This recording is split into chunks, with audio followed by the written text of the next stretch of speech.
Assalamualaikum warahmatullahi wabarakatuh. Apa kabar sahabat sahur semua? Semoga terus dalam keadaan yang baik, yang sehat, dan juga tentunya di dalam lindungan Allah Subhanahu wa Ta'ala. Alhamdulillah, senang sekali hari ini saya Iriana Mardanus bisa kembali menjumpai Anda di acara tentunya di Sahur Time. Insya Allah berkah.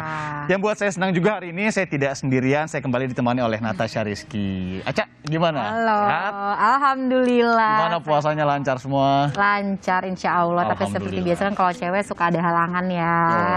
Jadi tetap semangat ya untuk mencari pundi-pundi pahala nih ya kan. Masya Allah ya. Nah ini aku hari ini semangat banget nih Anda. Kenapa, Cak? Karena soalnya temanya bagus banget nih. Temanya itu akidah dan akhlak. Nah, sebenarnya itu sesuatu yang sering didengar nggak sih? Iya, tapi kadang-kadang mungkin masih banyak juga sahabat sahur yang di rumah belum tahu nih sebenarnya definisinya seperti apa sih. Nah, kalau gitu langsung aja. Alhamdulillahirobbilalamin hari ini sudah hadir di tengah-tengah kita ada Kiai Andi. Assalamualaikum Kiai. Assalamualaikum Kiai. Sehat Kiai. Alhamdulillah. Mbak Aca gimana kabarnya? Sehat dong, semangat hari ini kita. Sehat. Alhamdulillah Kiai sehat. Alhamdulillah. Ya, sahabat sahur ini langsung aja kita memulai ya pembahasan kita yaitu akidah dan akhlak bersama Kiai Andi Moedo Hasanah. Silakan Kiai. Mungkin bisa kita tanya pertanyaan pertama ya. Oke, Kiai. Ini tadi aku juga udah bilang ya Kak Aca ya, udah bilang Kak Aca bahwa akidah dan akhlak dalam Islam ini sebenarnya sesuatu yang kayaknya sering didengar gitu. Tapi mungkin kita boleh lagi merefresh apa sih sebenarnya akidah dan akhlak di dalam Islam dan juga penjelasannya Kiai. Silakan. Baik, terima kasih. Assalamualaikum warahmatullahi wabarakatuh. Waalaikumsalam warahmatullahi wabarakatuh. Alhamdulillahirabbil wassallallahu ala sayyidina Muhammadin wa alihi wa sahbihi ajmain. Allahumma faqihna fiddin wa alimna ta'wila amin ya rabbal alamin. Sahabat sahur yang berbahagia, mudah-mudahan Allah memberikan kita kemampuan untuk berbahagia. Amin. Bisa menjalani Ramadan dengan banyak ibadah dan banyak kebaikan. Membicarakan akidah akhlak itu ada dua konsep besar. Ada konsep akidah dan konsep akhlak. Dua hal ini sangat besar dan sangat penting dalam Islam. Ketika kita mencoba mendefinisikannya yang dengan bahasa sederhana, akidah itu adalah pengenalan tentang Tuhan dan hal-hal gaib lainnya. Harus dibedakan antara akidah dengan ilmu kalam. Nanti kalau Mbak Aca atau Mas mempelajari lebih lanjut, nanti ada lagi namanya ilmu kalam. Isinya perdebatan. Kalau akidah itu seharusnya merekatkan. Karena konsep-konsep akidah itu sederhana dan gampang dimengerti, tidak memicu perdebatan. Misalnya, kita percaya ada Tuhan. Ya masa nggak ada Tuhan? Kalau kita percaya ada bubur di depan kita percaya bubur pasti ada yang masak, ada yang bikin. Masa alam semesta tidak mungkin tercipta tanpa ada pencipta. Maka mempercayai Tuhan itu mudah, dan faktanya adalah data yang saya miliki 97% manusia percaya adanya Tuhan, walaupun kemudian nanti terpecah-pecah bentuk kepercayaannya itu. Artinya untuk memahami Tuhan itu ada tidak sulit. Maka akidah adalah satu entitas besar yang mendapatkan perhatian besar dalam agama Islam. Secara sederhana adalah bagaimana kita meyakini Tuhan, meyakini ajaran Tuhan yang Tuhannya tidak kelihatan, nggak bisa didengar, tapi kita yakini ada dengan keimanan. Nah itu konsep akidah. Jadi kita percaya pada hal-hal gaib. Kalau saya bilang percaya nggak ada kursi misalnya, kursinya kelihatan, ini nggak pakai iman, pakai percaya, karena bisa dilihat, bisa dipegang. Tapi kalau Tuhan, surga, kita percaya ada surga, butuh keimanan. Nah nanti dalam tauhid itu ada pembuktian. Misalnya Tuhan ada, buktinya seperti ini. Kemudian malaikat ada, dalilnya seperti ini. Itu konsep akidah. Yang kedua konsep akhlak. Akhlak itu lebih pada budi pekerti. Bagaimana kita berinteraksi dengan sesama manusia. Nanti akhlak kita pada orang tua seperti ini, pada anak seperti ini, pada suami atau istri seperti ini, pada pimpinan, bahkan nanti akhlak pada lingkungan juga. Jangan lupa bahwa kita hidup tidak tidak sendiri dan tidak memonopoli alam semesta. Membutuhkan Kita orang justru lain. mendapatkan mandat untuk mengatur, Ya. memastikan bahwa alam semesta ini terjaga dengan baik, nah, kepentingan-kepentingan yang ada di alam semesta juga terjaga dengan baik. Nah, itu kita sebut dengan akhlak. Iya. Nah, jadi kalau dilihat akidah itu lebih pada konsep hati. Konsep hati. Konsep hati kita mempercayai sesuatu yang tidak empirik, tidak kelihatan, tidak didengar, tidak kedengaran, tidak bisa dipegang. Saya percaya pada Quran. Kenapa harus pakai iman? Kan Qurannya ada di depan, saya pegang misalnya. Ya itu percaya, tetapi untuk membuktikan bahwa Quran adalah wahyu Allah, itu butuh iman. Itu butuh iman. Karena ketika Quran sampai ke kita kan tidak ada surat pengesahan dari Tuhan, tidak ada stempel dari Tuhan. Yang kita lihat ini adalah bentuk Quran. Nah, tapi untuk mempercayai bahwa ini adalah wahyu Tuhan itu butuh keimanan. Benar. Kita percaya Nabi Muhammad ada, iya memang ada. Tetapi dia sebagai nabi, beliau sebagai rasul itu butuh keimanan. Benar. Karena nggak ada cirinya. Iya. Misalnya kalau nabi itu kepalanya harus ada putih-putih bulat di atas atau punya sayap, kan tidak seperti itu. Iya, benar sih. Kita percaya Muhammad ada, percaya. Tapi kita beriman Muhammad sebagai nabi. Kita beriman Isa sebagai nabi. Karena beliau sebagai nabi itu butuh keimanan. Pembuktian dia nabi itu nggak ada. Iya. Iman yang akan membuktikan. Masya Kita Allah. percaya ada kiamat. Nah, maka ketika membicarakan akidah, larinya pada hati, Hati. pada bagaimana kita mempercayai sesuatu yang tidak empirik. Nah, ketika bicara tentang akhlak, adalah bentuk perilaku kita. Buatan Oke. ya. Bagaimana Lebih terlihat ya. Ya, lebih kelihatan, Zohir lebih ya. zohir. Walaupun nanti ditanya ada hubungannya nggak? Ya ada lah. Ada Kalau dong. orang itu tauhidnya bagus, akhlaknya bagus, gitu kira-kira. Kenapa kok orang akhlaknya bagus? Ya karena dengan tauhid kita tahu ada Tuhan, kita tahu Allah itu akan mengawasi, Allah akan mencatat amal, Allah akan membalas amal, maka kita akan berbuat sebaik-baiknya Masya Allah. sehingga kemudian amal kita baik. Nah, dari sinilah kemudian seringkali akidah dan akhlak yang secara entitas berbeda, tetapi sering disebut secara beriringan. Karena kayak itu orang bertauhid, akhlaknya harus bagus deh. Benar. Kalau ada orang mengklaim dirinya mengetahui Tuhan, tapi kok tidak tergambar Ya. ketuhanan pada dirinya, tidak ada sifat Rahman Rahim pada dirinya, nggak ada sifat mengatur alam semesta dengan baik pada dirinya, maka mungkin akidahnya belum bagus. Karena itulah walaupun secara konsep dia berbeda, tetapi Ya. sering penyebutannya dianggap sama, Ya. akidah, akhlak. Nah, tapi ini menarik ya Yan ya. Berarti kan akidah ini kan tentang konsep hati tadi ya, kata Kiai ya. Berarti tentang keimanan gitu. Sementara akhlak sendiri itu lebih ke perilaku kita dan perbuatannya berarti terlihat ya secara zohir gitu. Nah, cuman yang menarik nih Kiai, banyak sekali orang-orang yang suka mengaitkan akidah kita dengan akhlak gitu. Misalnya contoh deh Kiai, misalnya kan suka ada komen-komen kayak udah pakai jilbab tapi kok akhlaknya kayak gitu, atau misalnya masa udah ustadz tapi kok kayak begitu, atau kalau misalnya kayak padahal agamanya Islam tapi kok nggak gini sih. Jadi kayak orang-orang selalu mengaitkan akidah dengan akhlak gitu. Nah itu gimana ya Kiai? Apakah itu selalu beriringan? Mohon izin Kiai. Kalau saya pribadi sih menganggap bahwa seharusnya kebertuhanan kita, akidah kita itu terlihat zohir dalam keseharian. Ya. Tetapi juga tidak boleh kemudian kita bersikap tidak adil. Artinya, pakai jilbab kok tapi kelakuannya kayak gitu. Pakai jilbabnya saja sesuatu, kelakuannya sesuatu yang lain. Jangan kemudian jilbabnya dikalahkan oleh kelakuannya ini, atau kelakuannya ini dibenarkan oleh jilbabnya. Subhanallah. Tapi kok ustadz atau ustadzah kelakuannya begitu? Iya. Ustadz sebagai sosok dia entitas terpisah dengan kelakuannya. Nah, Jangan itu kemudian tuh, Kiai.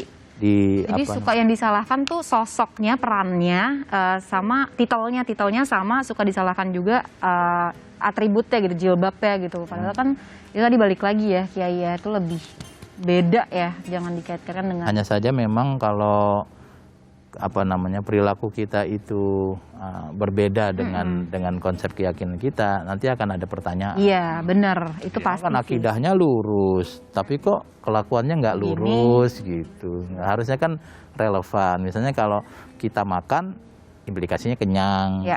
Kita nggak tidur, implikasinya ngantuk. Kita beriman, implikasinya adalah Nah, kita menjadi orang yang berakhlak baik. Masya Nah, Allah. tapi pun demikian dalam keseharian kita lihat ada yang sudah tampilan zahirnya bagus, tapi kok kelakuannya belum bagus. Nah, itu yang perlu kita mungkin Dipertanyakan lagi. dipertanyakan. Di waktu yang sama juga tidak terlalu repot mikirin orang lain itu akhlak. betul. Balik Iya. lagi nih. Tidak terlalu masuk ke urusan orang lain. Saya kira seperti itu. Nah, sahabat sahur, kita tentunya masih akan membahas tema hari ini yaitu mengenai akidah dan juga akhlak di dalam Islam. Tapi sebelum itu saya juga ingin mengajak sahabat sahur semua dimanapun Anda berada, ini lagi di bulan Ramadan, Benar. waktunya kita berlomba-lomba untuk mencari pahala. Anda bisa bersedekah di bulan yang penuh berkah ini. Mari kirimkan donasi Anda untuk UMKM Bangkit tentunya di nomor rekening 0680 1926 77 NU Care Lazisnu. Atau sahabat sahur juga bisa langsung scan barcode yang tertera di layar televisi Anda. Untuk sahabat sahur yang sedang menyantap sahur, mungkin sedang menyaksikan sahur time ini, kami juga mengingatkan agar Anda terus menjaga juga pola makanan, menu makanan, porsi sahurnya ya Ca ya. Iya. Biar walaupun kita berpuasa kembali, bertemu bulan puasa lagi di pandemi COVID-19, badannya tetap sehat, jadi semangat beribadahnya juga semakin besar. Nah, kita masih membahas mengenai akidah dan akhlak Benar. di dalam Islam. Tadi sebelum jeda juga sempat nanya sama Kiai Andi, kalau tadi Aca sempat ngasih contoh begitu Kiai ya, bahwa ada aja orang yang mungkin sudah berjilbab atau mungkin berpeci, tapi ada orang lain lagi yang kadang-kadang kok udah berjilbab tapi masih misalnya keluar malam. Padahal kan kita nggak tahu ya keluar malam mau beli susu untuk anaknya mungkin. Nah, judgement seperti itu menurut Kiai seperti apa sih berhubungan dengan akidah dan akhlak itu sendiri? Baik, karena konsep materi kita adalah tentang akidah akhlak, maka kita tahu bahwa semua yang kita lakukan ada pengawasan dari Tuhan. Masya Allah. Baik. Kemudian dalam dilihat dari sisi akhlaknya, ketika kita melihat ada orang kok kelakuannya tidak seperti yang seharusnya begitu. Ya. Lalu kita membicarakan kelakuan dia, lalu kita memiliki stigmatisasi terhadap dia, maka sebenarnya kita juga sedang bermasalah. Orang ini bermasalah dengan kelakuannya dan kita bermasalah dengan Kelakuan kita sendiri. kelakuan kita, dengan judgmental kita, juga dengan repotnya kita mikirin urusan orang Itu lain. dia. Dulu banyak Repot-repot sekali banget alasan ya. orang untuk melakukan hal yang zahirnya menurut kita nggak bagus, tapi ada alasannya. Dan mungkin kita nggak tahu alasannya, tapi kesediaan diri kita untuk repot mikirin orang, kalau kemudian itu berlanjut menjadi gibah, berlanjut itu kan gambaran bahwa akhlak kita yang juga bahaya. bermasalah gitu. Gibahnya itu ya, bisa Kiai jadi ya. pintu masuk kita untuk hibah Benar, jadinya kan. Jadi jangan-jangan ada dua orang yang jahat atau buruk saat itu. Yang pertama orang yang melakukan keburukan itu, yang kedua kita yang menggibahi. Betul, Iya. luar biasa. Jadi sebenarnya kalau orang-orang yang udah sibuk dengan hidupnya kayaknya nggak akan sempet ya buat mikirin orang lain ya Yan ya. Oh. Seharusnya seperti Jangan itu. lupa bahagia juga deh ya. Benar. Iya tadi lagi-lagi katanya jangan Lagi-lagi. lupa bahagia. Nah, Luar itu yang biasa penting. tagline itu. Nah ini Yanda untuk Ya. melanjutkan pembahasan kita nih. Ini saya penasaran juga Kiai. Kan tadi seperti yang Kiai bilang bahwa akidah dan akhlak itu selalu beriringan nih. Tapi kan mungkin masih banyak juga ada beberapa nih perbedaan antara sekte A, sekte B dan ya pokoknya pembahasan perbedaan tentang Ya. Islam itu sendiri lah. Nah ini bagaimana cara kita agar bisa memilih akidah yang benar nih sesuai dengan syariat Islam, dan adakah tuntunannya, dalil atau ayatnya Kiai? Silakan. Silakan Kiai. Baik, kalau ditanyakan dalil-dalil tentang akidah, ya, itu akan bertebaran di Al-Quran. Insya Allah. Yang paling bisa saya sampaikan untuk untuk kita pegang adalah bahwa konsep akidah dalam Islam itu nggak sulit seharusnya. Iya. Misalnya ketika Allah bilang, aku esa loh, itu lebih mudah menerima Tuhan itu esa daripada Tuhan lebih dari satu. Karena kalau Tuhan lebih dari satu akan ada konflik, pokoknya manjang lah. Iya. Kalau konflik antar Tuhan kan bukan lempar-lemparan batu, tapi lempar-lemparan planet, hancur. Hancur ya, kelar semuanya. Kemudian misalnya konsep surga dan neraka. Iya. Kita memahami konsep surga dan neraka nggak sulit memahaminya kok. Karena Al-Quran dengan tegas menyatakan surga itu kenikmatan yang semua yang Anda inginkan bisa digapai. Ibnu Abbas pernah bilang begini, Nabi saya suka kuda, di surga ada kuda nggak? Ada. Kalau baca mungkin saya suka buku, Ya, di surga ada buku nggak? Ada. Jadi lebih umum, lebih enak memahami surga tempat di mana kita bisa memperoleh apapun yang kita inginkan. Ya. Dan yang keinginan kita berbeda-beda. Dan maka konsep surga sebenarnya sederhana, tempat di mana kita menikmati apa yang kita inginkan, apapun yang kita miliki diperbolehkan oleh Tuhan di sana. Kan lebih mudah daripada kemudian kita mendetailkan kajian tentang surga misalnya. Nah, tadi kalau ditanya bagaimana cara mengetahui akidah yang lurus, yang benar atau tidak, ya yang gampang akidah itu selalu sesuai dengan fitrah penciptaan kita. Berarti akidah itu selalu masuk akal. Oke. Kalau ada tawaran keyakinan tentang ketuhanan, tapi kok akal menolak, itu gambaran bahwa itu akidahnya keliru. Atau yang kedua, kitanya yang malas mikir. Kadang-kadang hal sepele karena nggak dipikir beneran, jadi bingung juga. Ya. Nah, tapi patokan bahwa akidah itu sesuai fitrah itu menjadi penting. Karena nanti akan kita dapati, mempelajari akidah kok kayaknya rumit, harus menghabiskan waktu bertahun-tahun meneliti teks yang padahal sebenarnya konsep akidah itu sangat sederhana, sangat simpel, selaras dengan nalar kita manusia umum. Sebagai gambaran, ketika Nabi Muhammad mengajarkan Islam, sahabat Nabi nggak pusing, menerima saja dan dengan bahagia melanjutkan hidupnya. Sebagai petani tetap menjadi petani dengan akidah yang bagus. Benar. Sebagai pedagang tetap menjadi pedagang, bukan kemudian berubah menjadi orang yang berpikiran berat, enggak juga. Nah, jadi kalau ditanya dalilnya di mana, di Quran banyak, di hadis juga banyak. Lalu bagaimana cara memilihnya? Yang paling gampang buat kita orang awam adalah cari tawaran akidah yang secara nalar fitrah kita, nalar sederhana kita itu tidak kontroversi. Gampang kok menerima Allah Tuhan, Allah Maha Penyayang, Allah Maha Esa, gampang kok. Gampang kok menerima Allah Maha Mendengar. Karena kalau Allah nggak mau mendengar, ngapain doa malam-malam? Nggak kedengeran gitu. Tapi saya doanya di tempat yang tersembunyi, Allah Maha Mendengar, lebih mudah seperti itu dan lebih menenangkan. Jadi sebenarnya Allah tuh udah ngasih kita banyak kemudahan ya, Kiai ya. Termasuk kemudahannya adalah saat kita diminta berakidah, maka akidah yang diminta untuk kita yakini itu akidah yang gampang dipahami. Masya Allah. Ada seorang ulama yang sangat besar, memiliki keilmuan yang luas, di akhir hayatnya berdoa begini, Allahumma rizukna imanal ajais, ya Allah berikan saya keimanan seperti imannya nenek-nenek, yang sederhana, yang nggak rumit, yang nggak penuh perdebatan, sederhana saja. Dan itulah iman yang dikehendaki dalam akidah. Nah, kalau ditanya dalilnya ya tentu di Quran hadis, tapi patokan yang paling mudah yang bisa kita gunakan adalah bahwa ketika belajar akidah kita akan manggut-manggut. Oh iya bukan malah pusing lah ya, Kiai. Kayaknya serba dibikin ribet banget. Iya, gitu. Nah, walaupun nanti bisa jadi ketika belajar ada muncul keribetan itu. Pasti. Nah, itu biasanya ada dua tadi yang saya sebut alasannya. Pertama, yang menyampaikannya nggak bagus. Yang kedua, kitanya yang malas mikir. Karena kalau malas mikir, hal sederhana pun jadi pusing. Nah, Kiai, ini berlanjut juga nih. Banyak tadi kan kalau Aca sempat bilang di Indonesia apalagi begitu ya, luas, banyak juga orang-orang yang mungkin memiliki kepercayaan-kepercayaan yang bercabang lagi ke bawahnya. Beberapa kali juga ditemukan begitu kasus orang yang mereka mempercayai itu benar begitu, tapi prakteknya ternyata tidak sesuai akidah, katanya seperti itu. Bagaimana sih Kiai kemudian untuk mengembalikan lagi, atau mungkinkah mereka-mereka ini masih bisa kembali ke akidah yang benar dan lain-lain?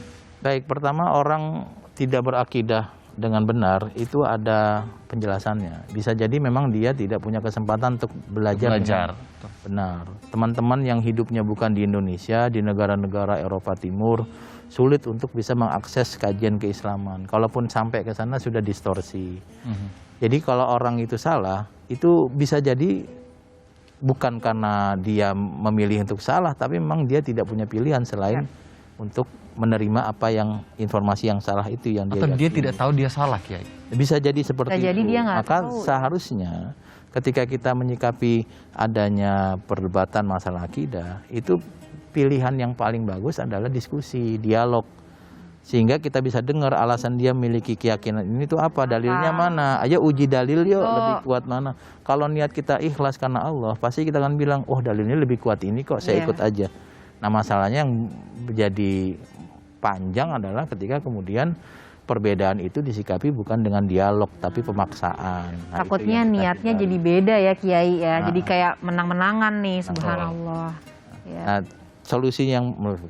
pilihan yang paling penting dalam menyikapi perbedaan adalah dialog itu. Dan kalau ternyata dialog tidak menghasilkan apapun, kita akan bilang bahwa keimanan itu hak prerogatif kita yang menentukan memilih apa, tidak boleh memaksakan atau dipaksa oleh orang lain. Tidak boleh memaksakan atau dipaksa. Tidak boleh memaksakan, tidak boleh dipaksa ya. Nah, Yanda berarti kan dari tadi nih kayaknya udah Aca sama Yanda terus ya yang nanya-nanya gitu. Nah, ini tema hari ini akidah dan akhlak untuk sahabat sahur. Kita juga ngasih kesempatan nih untuk mengirimkan pertanyaannya ke sosial media @sahurtimekompas.tv nih. Caranya gampang banget kok.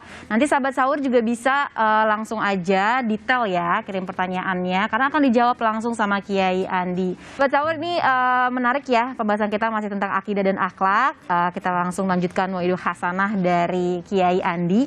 Kiai, ini Aca pernah dengar apa sih sebenarnya keimanan seseorang itu tuh bisa dilihat dari akhlaknya.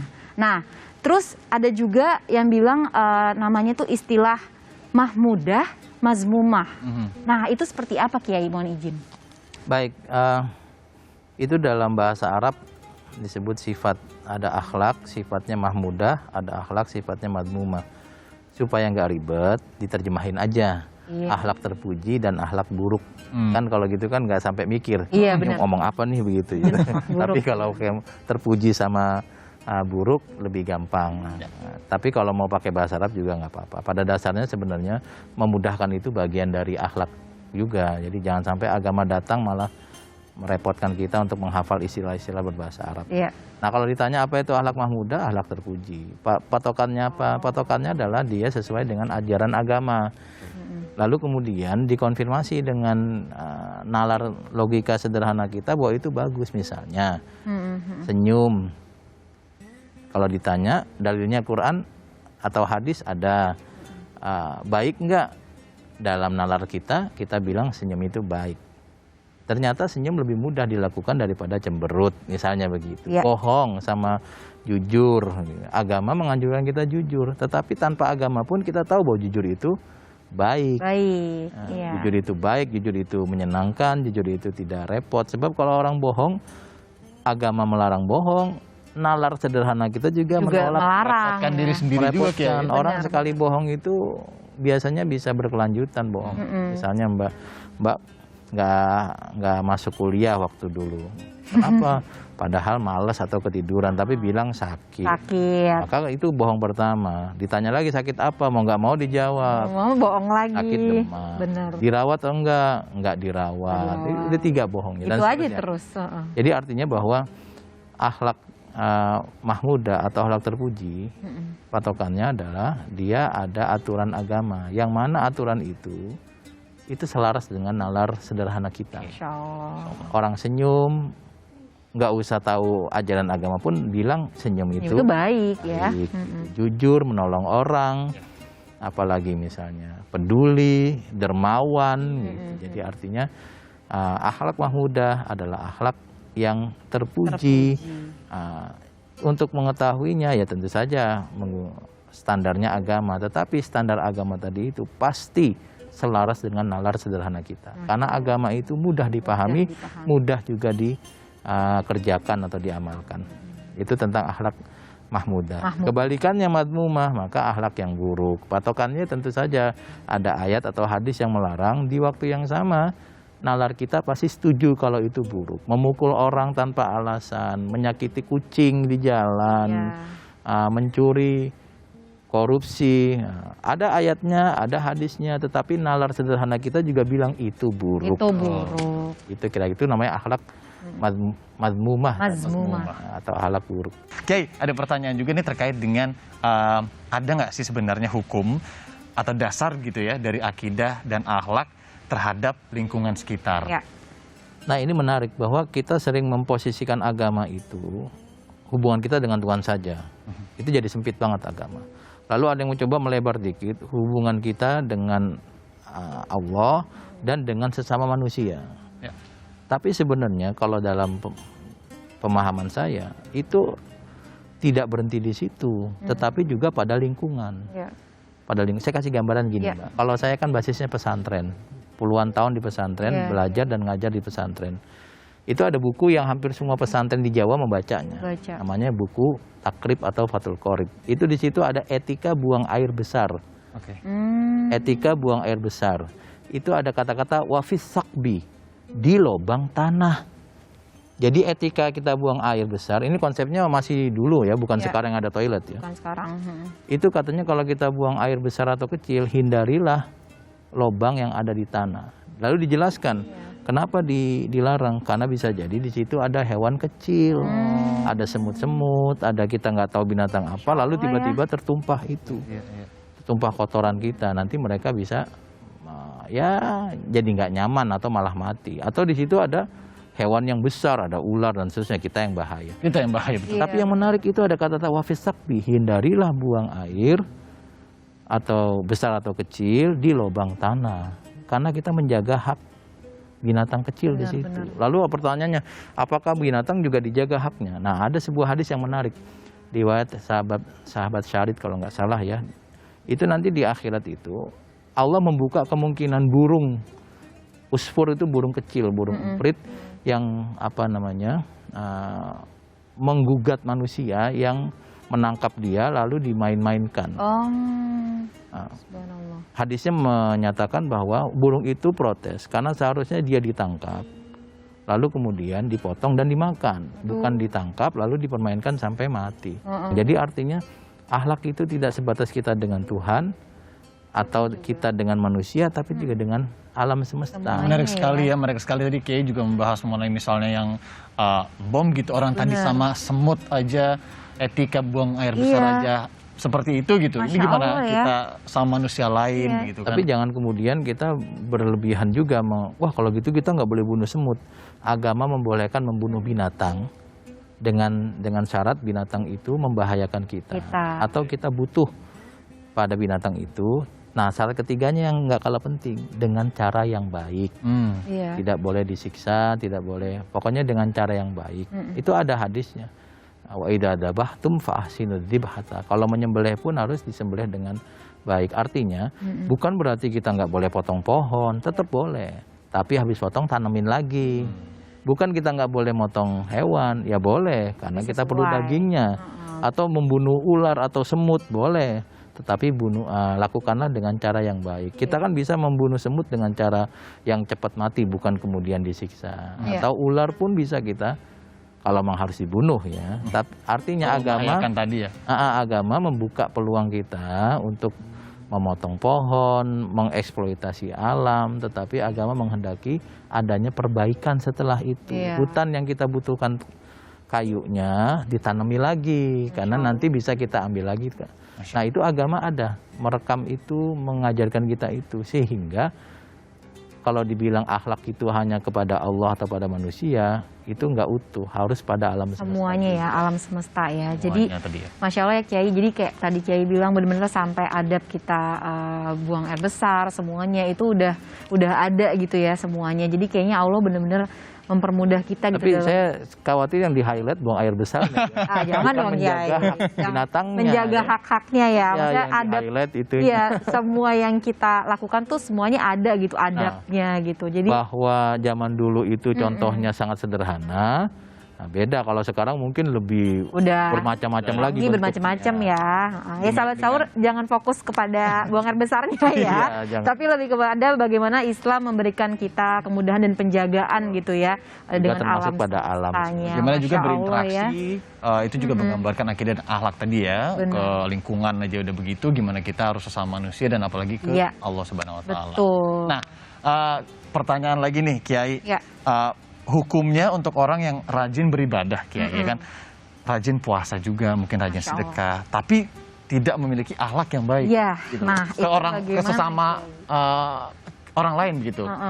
Jadi cuma misalkan terhadap Allah Subhanahu Wa Taala dia sholat terus, dia puasa terus, tapi mungkin ke masyarakat akhlaknya dia tidak memikirkan lingkungannya ya Yan ya. Baik, seharusnya sih memang orang yang memiliki akidah yang baik, dia akan memiliki akhlak yang baik. Dan ketika kemudian dia menampakkan sisi-sisi kesolehan dirinya, maka seharusnya dia juga memiliki sisi kesolehan sosialnya. Ya. Saya kasih gambaran begini, bahwa orang melihat puasa itu sebagai sebuah bentuk tidak makan, tidak minum, sholat sebagai bentuk gerakan-gerakan ibadah tertentu. Tetapi ada esensi puasa dan sholat dan ibadah lain yang luput dari pengamatan. Tapi saya kira itu bisa dibahas setelah ini ya. Iya. Ya. Lanjut lagi ya Yan ya. Jadi Betul, nanti biar kita seru sekali ya pembahasan seru hari ini banget ya. loh, karena akidah dan akhlak itu kan benar-benar relate banget sama kehidupan kita sehari-hari gitu. sekali. Nah, untuk sahabat sahur di rumah yang masih punya kesempatan lagi nih ya untuk bisa bertanya seputar tema hari ini, akidah dan akhlak, dengan mengirimkan pertanyaannya ke Instagram @sahurtimekompas.tv. Karena setelah yang satu ini akan langsung dijawab pertanyaannya oleh Kiai Andi. Nah, Yanda, ini mungkin melanjutkan pertanyaan Yanda tadi Oke, ya. Kiai, sebelum kita masuk ke pertanyaan warganet atau netizen, Benar. tadi Kiai mungkin sedikit lagi bisa dijelaskan bagaimana kemudian masalah akhlak begitu ya. Ada yang beribadah ke Allah Subhanahu wa taala ini Allah baik aja. sekali, tapi ke masyarakat justru akhlaknya kelihatan kok nggak cocok gitu. Baik, ini saya bersyukur bahwa pertanyaan ini muncul. Masya Allah. Jadi punya kesempatan untuk menyampaikan keresahan saya lah begitu, bahwa memahami ibadah itu harus ada 3 aspek. Oke. Pertama, aspek zohir, itu rukun dan syarat, harus wudhu, menghadap kiblat, tidak boleh makan selama siang hari, itu rukun dan syarat. Tapi ada aspek lanjutan yang orang sering lupa, yaitu aspek esensial dari puasa, esensial dari sholat. Misalnya apa sih aspek esensial dari sholat? Al-Quran menegaskan bahwa umat Nabi Muhammad itu punya ciri ada bekas sujud di wajahnya. Masya Allah. Nah, orang menganggap bekas sujud itu jidat hitam, Iya. padahal bukan.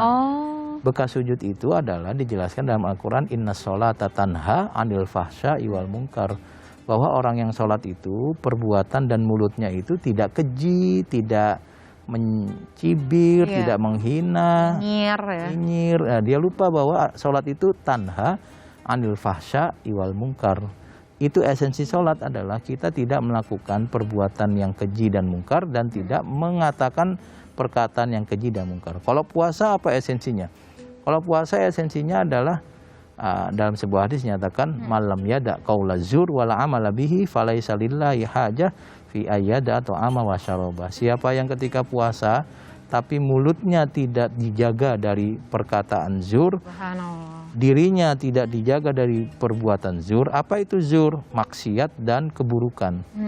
Maka kata Nabi, percuma lapar dan hausnya. Jadi artinya bukan sekedar nahan makan atau minum, tetapi nahan tidak menggibah, berbohong, menyakiti orang, menyebarkan konten penuh kebencian lewat WA.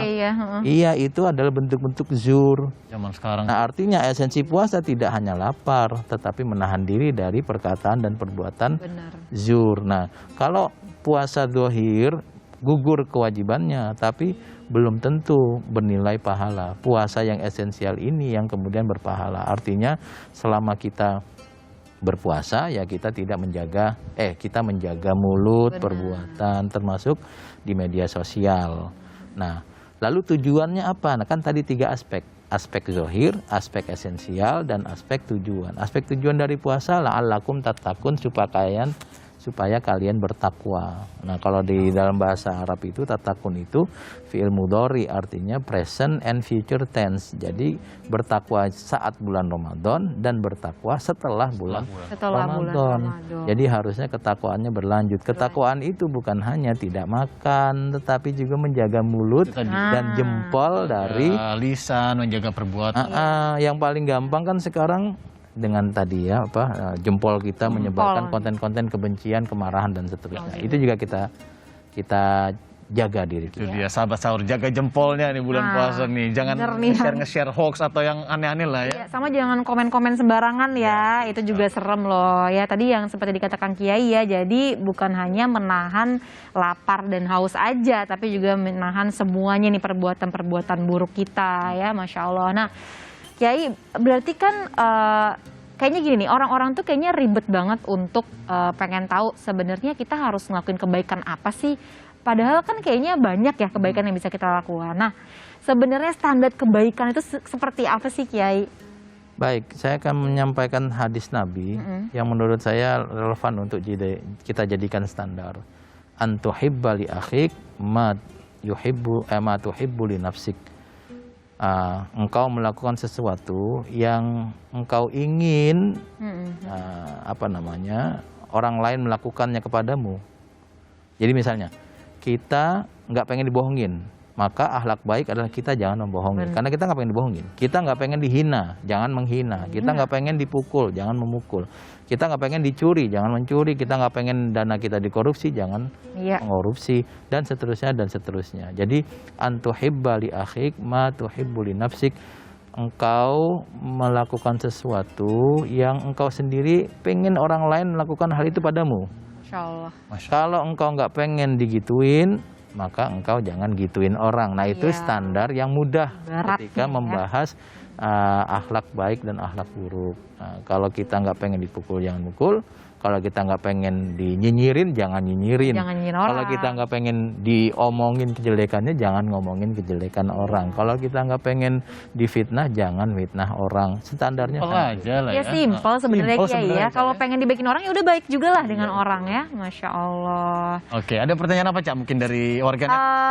Aku kayaknya mau nanya lagi nih ya sebenarnya, karena ini sebenarnya bukan hanya netizen aja yang mau nanya, ini sebenarnya jadi pertanyaan aku juga. Sebenarnya nih Kiai, apa aja sih keistimewaan akhlak dalam Islam? Nah, ini pungkasan dan terima kasih sudah ditanya. Akhlak itu penting banget, Mbak. Sangat penting, sangat penting. Dalam bahasa hadis itu akan ada banyak hadis, saya baca satu saja lah. Ya.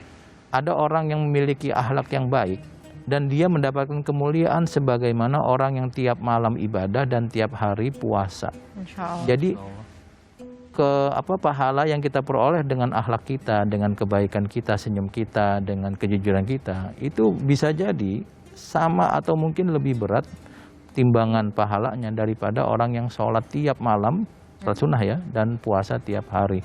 Maka akhlak itu sangat penting, sangat penting. Bahkan dalam sebuah hadis nyatakan Nabi itu diutus, salah satu fungsi dan tujuan utamanya adalah mengajarkan akhlak-akhlak yang terpuji. Masya Allah. Jadi inti dari ajaran Islam bisa dinyatakan bahwa intinya adalah akhlak yang baik. Ya. Terima kasih. Allah, itu tadi ya bagaimana akhlak itu istimewa sekali ya. Sahabat sahur juga tadi dengar, mungkin ya tergantung yang di atas bagaimana Allah Subhanahu wa taala menilainya, tapi kalau tadi disampaikan juga oleh Kiai, ini bahkan bisa berkali-kali lipat dari sholat sunnah maupun puasa. Tapi jangan kemudian akhlak baik nggak sholat. Terus nggak sholat begitu ya. Tapi nggak baik juga akhlaknya orang nggak sholat. Iya. Nah saudara, di bulan yang penuh berkah, kami juga kembali ingin menegaskan atau mengajak Anda, sahabat sahur semua dimanapun Anda berada, ini untuk berdonasi tentunya di zaman pandemi COVID-19 ini, di era pandemi yang serba sulit, tentunya juga untuk UMKM agar bisa bangkit. Ya. Di nomor rekening 0680 192677